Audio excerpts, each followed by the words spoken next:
ये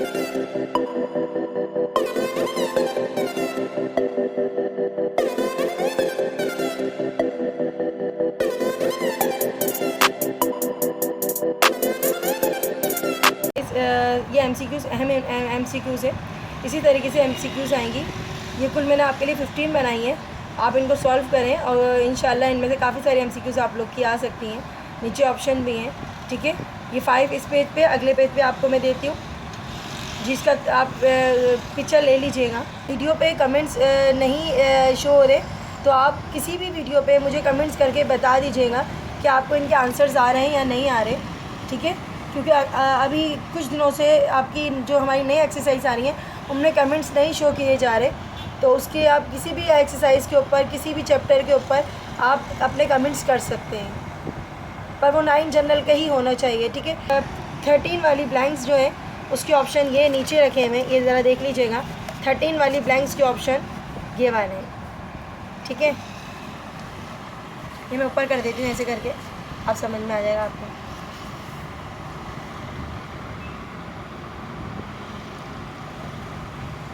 और ये 15 MCQs हैं आपकी, तमाम अहम है। आप इसकी भी ज़रूर प्रैक्टिस करके जाइएगा। हम थोड़ी सी बात करेंगे MCQs के हवाले से। वो चैप्टर जो मैंने काफ़ी आपको करवाए भी हैं और उसमें आप देख भी लें कि उनकी तैयारी कैसे करनी है, वो MCQs के हवाले से करनी है। जब भी एक्सरसाइज में कराती हूँ आपको ज़रूर बताती हूँ कि बेटा ये MCQs में आ सकता है।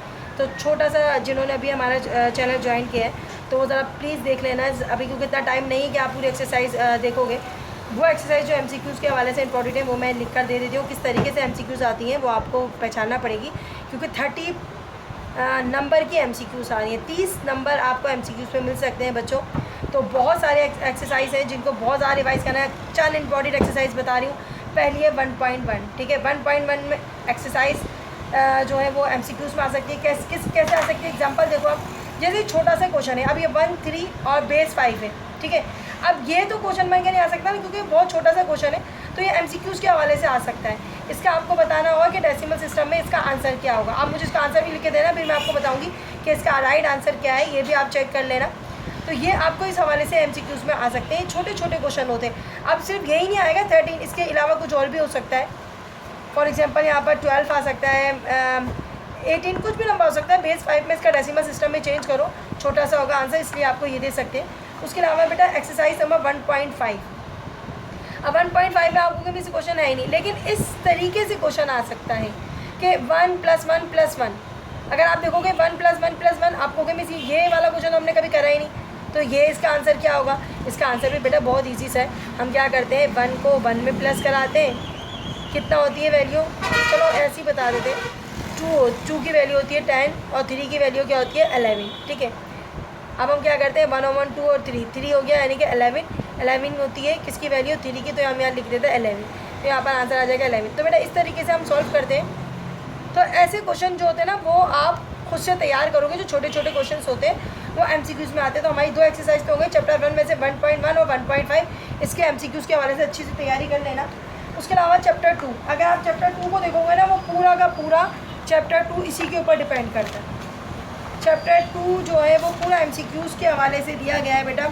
अच्छा, उसमें आप चैप्टर 2 देखो, ये मैंने क्लोजर प्रॉपर्टी कराई है, ये तमाम क्वेश्चन MCQs के हवाले से इंपॉर्टेंट है। अच्छा, ये जो प्रॉपर्टीज़ आ रही है ना, ये भी क्वेश्चन बन के नहीं आती, ये सिर्फ MCQs बन के आती हैं, ये सवाल बन के नहीं आती। 2 चैप्टर MCQs के हवाले से बहुत इंपॉर्टेंट है, इसमें से आएगा आपका। और ख़ुसूसी तौर पे ये जो आते हैं ना, मल्टीप्लिकेटिव और एडिशन, ये प्रॉपर्टी जो होती है ना, ये प्रॉपर्टी ज़रूर आती है। उसके अलावा एक चीज़ और देखना बेटा, इसकी तैयारी जब कर रहे हो तो आपको यहाँ देखना पड़ेगा, ये जो शुरू में एडिशन, ये प्रॉपर्टीज़ दी गई हैं। देखो रियल नंबर आ गया, रियल नंबर के बाद इसका फार्मूला देख लो, ठीक है, ये आप देख लेना। उसके अलावा बेटा ये देखो कि क्लोजर प्रॉपर्टी ये होती है। क्लोजर प्रॉपर्टी में क्या, जैसे ये है ना आपका क्लोजर प्रॉपर्टी में, इसके आंसर को आप देख लो। ये तमाम प्रॉपर्टीज़ के जो फार्मूले हैं ना, ये फार्मूले दिमाग में रखना है आपने, ठीक है। ये तमाम प्रॉपर्टीज़ के जो फार्मूले नज़र आ रहे हैं ना बच्चों, ये आपको पूरा फार्मूला दे देंगे और 4 प्रॉपर्टीज़ का नाम देंगे, बताएंगे, आपसे पूछेंगे कौन सी प्रॉपर्टी है, कि भाई एसोसिएटिव प्रॉपर्टी है, कम्युनिकेटिव प्रॉपर्टी है, ये कौन सी प्रॉपर्टी है। आपको एक ये फार्मूला देके 4 प्रॉपर्टियों का नाम लिख देंगे, ठीक है। तो आपने इस तरीके से इसकी तैयारी करनी है, इस हवाले से इसकी तैयारी करनी है। तो या फिर ये भी दे सकते हैं आपको ई दिया हुआ स्टैंड फॉर होता है, इसकी मीनिंग क्या होती है, स्टैंड फॉर होती है। तो किसी चीज़ को जब हम करते हैं ना, तैयारी करते हैं, उसको कि ये प्रॉपर्टीज़ जो होती है मैंने आपको यहाँ पर देखिए स्टैंड फॉर, इसका मतलब क्या होता है, एग्जिट होता है या ST कहते हैं। चीज़ें जो है ना अच्छे से देख लेना, ठीक है। अब यहाँ पर और भी देखो 2 पूरी की पूरी यहाँ तक जितने भी क्वेश्चन आ रहे हैं ये पूरे के पूरे क्या है, ये भी MCQs हैं, सही है। MCQs आते हैं, ये पूरे के पूरे MCQs आ रहे हैं, तैयार करना है। उसके अलावा एक क्वेश्चन ऐसा होता है कोऑर्डिनेट मालूम करना होता है। ये देखो मैंने यहाँ लिखी एग्जाम्पल के हवाले से, ये आप एग्जाम्पल चेक कर सकते हो, मैंने लिखा है बेटा। यहाँ पर देखो कि आपके पास आ गया 2.2 में 5, 3 किस कोऑर्डिनेट का है, किस कोऑर्डिनेट का है आपने बताना है। अब ये 5, 3 किस कोऑर्डिनेट का है, अगर हम ग्राफ बनाते हैं, इसको फर्स्ट कोऑर्डिनेट कहते हैं, इसको सेकंड कोऑर्डिनेट कहते हैं, इसको थर्ड कोऑर्डिनेट कहते हैं, इसको फोर्थ कोऑर्डिनेट कहते हैं। पहला वाला कोऑर्डिनेट में प्लस प्लस के नंबर होते हैं, दूसरे में माइनस प्लस के नंबर होते हैं। अब ये देखो बेटा माइनस प्लस का नंबर है, यानी कि पहले माइनस है बाद में प्लस है, तो ये कौन सा कोऑर्डिनेट हो गया, सेकंड कोऑर्डिनेट। इस तरीके से बच्चों ये एग्जांपल्स आपके पास मौजूद है। इस तरीके से आपके क्वेश्चंस बन के आ सकते हैं MCQs के। ये MCQs के क्वेश्चन हवाले से इंपॉर्टेंट है। 2.2 में यही MCQs आ सकता है, और शुरू के जो मैंने 4-5 बताए थे वो MCQs आ सकते हैं। अब उसके अलावा देखो बेटा एक्सरसाइज नंबर 3.123, अभी गुज़िश्ता दिनों मैंने यही एक्सरसाइज अपलोड की है, लास्ट में इसलिए करिए क्योंकि ये MCQs हैं, सारे के सारे आपके पक्के हो जाएंगे, दिमाग में रहेंगे और बहुत जल्दी भूल जाते हैं बच्चे MCQs। लिहाजा इस हवाले से ये एक्सरसाइज मैंने अपलोड की है। 3.1, 2, 3, 4, 5 तमाम के तमाम क्वेश्चन MCQs के हवाले से इंपॉर्टेंट है। पूरी एक्सरसाइज की तैयारी करके जाना, ठीक है।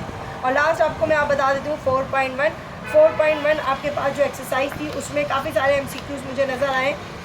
आपको कि मिस ये जो जितने भी मैंने क्वेश्चन कराए थे, ठीक है, ये तमाम के तमाम इसके अंदर जो भी आंसर्स आए थे वो MCQs के हवाले से आ सकते हैं।